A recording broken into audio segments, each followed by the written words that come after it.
Hello guys, ഇന്നത്തെ പരിപാടി എന്താണെന്ന് വെച്ച് കഴിഞ്ഞാൽ എൻ്റെ ചെറിയൊരു ആഗ്രഹം കേട്ടോ, അത് സാധിക്കാൻ വേണ്ടി പോവാണ്.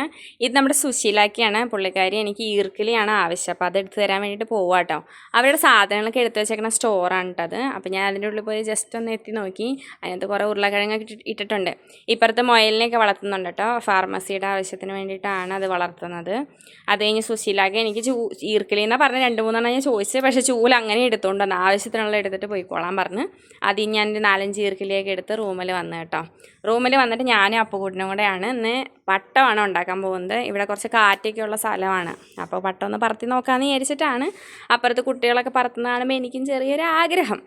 പിന്നെ ഉണ്ടല്ലോ, എൻ്റെ ഫ്രണ്ട്സ് ഉണ്ടല്ലോ, എന്ത് പറഞ്ഞാലും അവരെൻ്റെ കൂടെ നിൽക്കുക കേട്ടോ. ആദ്യമൊക്കെ ഒരു ഉടായ്പൊക്കെ പറയുകയൊക്കെ ചെയ്യും, പക്ഷേ എന്നിരുന്നാലും കൂടി അവരെൻ്റെ കൂടെ ഞാൻ കുറച്ചൊക്കെ അപ്പോൾ അവരുടെ സപ്പോർട്ട് ഉള്ളത് കൊണ്ടാണ് കേട്ടോ ഞാനിതൊക്കെ ചെയ്യുന്നത്. അങ്ങനെ ഞാനും അപ്പുകൂട്ടനും കൂടെ പട്ടം ഉണ്ടാക്കാനുള്ള പരിപാടിയിലേക്കാണ്. പേപ്പറൊക്കെ കീറി ഈർക്കിലേക്ക് വെച്ച് സെറ്റ് ചെയ്തുകൊണ്ടിരിക്കുകയാണ് കേട്ടോ. ഇത് കുറച്ച് സ്പീഡിലാണ് കാണിക്കുന്നത്. കുറച്ചധികം ഞങ്ങൾ പാടുപെട്ട് ചെയ്യാനൊക്കെ ആയിട്ട് അത് കൊട്ടിച്ച് സെറ്റാക്കി കേട്ടോ.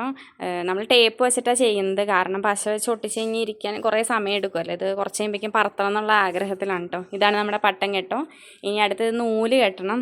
നൂല് കെട്ടൽ എൻ്റെ പരിപാടിയല്ല, ഞാൻ അപ്പുകൂട്ടിനെ അങ്ങോട്ട് ഏൽപ്പിച്ച് അവളുടെ അടുത്ത് കെട്ടാൻ പറഞ്ഞു. എനിക്കൊരു ഐഡിയ ഉണ്ടായിരുന്നില്ല നൂല് കെട്ടാനായിട്ട്. അങ്ങനെ അത് കെട്ടി ഞങ്ങൾ ഉണക്കാൻ വെച്ചു കേട്ടോ. അതിന് ശേഷം ഞങ്ങളത് ഒരു 4-5 മണിക്ക് ആവാറായപ്പോൾ താഴേക്ക് എടുത്തുകൊണ്ടേ പറത്താന്നൊക്കെ പറഞ്ഞിട്ട് താഴേക്ക് പോയി.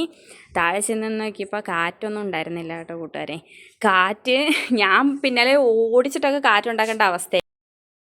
അതുപോലെ 4 ചുവരുകൾക്കുള്ള അടഞ്ഞു കിടക്കാനുള്ളല്ലോ എൻ്റെ ലൈഫ്. പെട്ടിക്കൂടാണെങ്കിൽ, തീപ്പെട്ടിക്കൂടാണെങ്കിൽ ഞാൻ എൻ്റെ ലൈഫ് എൻജോയ് ചെയ്യും. കണ്ട പട്ടം പറത്തുന്നു. അത് കഴിഞ്ഞ് പിന്നെയും കുറച്ച് ട്രൈ ചെയ്ത് നോക്കി കേട്ടോ. കാറ്റൊക്കെ വരണോടെ വരെ നോക്കാമെന്ന് എഴുതി കുറച്ചൊക്കെ പൊന്തിച്ചൊക്കെ വിട്ട് നോക്കി. പക്ഷേ കാറ്റിൻ്റെ ചെറിയൊരു പ്രശ്നം ഉണ്ടായിരുന്നു. ഇടയ്ക്കൊരു ചെറിയ കാറ്റ് വന്നപ്പോൾ കുറച്ചൊന്ന് പൊന്തി പോയിട്ടോ. അവിടുന്ന് പിന്നെ ഞങ്ങൾ മുകളിലേക്ക് വന്നു. ഞങ്ങളുടെ ഫ്ലോറിൻ്റെ അവിടെ ഒന്ന് ട്രൈ ചെയ്ത് നോക്കാമെന്ന് പറഞ്ഞിട്ട് അപ്പുകൂട്ടൊന്ന് നോക്കി. പക്ഷേ തീരെ കാറ്റുണ്ടായിരുന്നില്ല. അത് കാരണം നമുക്കത് സെറ്റായില്ല. ഞാനും അപ്പുകൂട്ടനും കൂടെ അപ്പോൾ അപ്പുറത്ത് നോക്കി കുറച്ച് കുശലൊക്കെ പറഞ്ഞ് അങ്ങനെ ഇരുന്ന് കേട്ടോ. പിന്നെ ഞാൻ കുറച്ച് ബാക്കിലെ ഞങ്ങളുടെ ഫ്ലോറിൻ്റെ വീഡിയോ ഒക്കെ എടുക്കാമെന്ന് കരുതി അതൊക്കെ ചുമ്മാ ഒന്ന് എടുത്ത്. പിന്നെ ഞങ്ങളവിടെ ഒരു ബെഞ്ചൊക്കെ ഇരിപ്പുണ്ട്, അവിടെ പോയി ഇരുന്ന് അവളപ്പോൾ ഫോൺ വിളിച്ചുകൊണ്ടിരിക്കുകയായിരുന്നു. അതെടുത്ത് ഞങ്ങളൊരു ഫോട്ടോ, ഒന്നൊന്നല്ല കേട്ടോ, കുറേ ഫോട്ടോ എടുത്ത്. സാരില്ലടാ, നീ വിഷമിക്കണ്ടടാ. നമുക്ക് നാളെ ഒന്നുകൂടി ട്രൈ ചെയ്ത് നോക്കാം.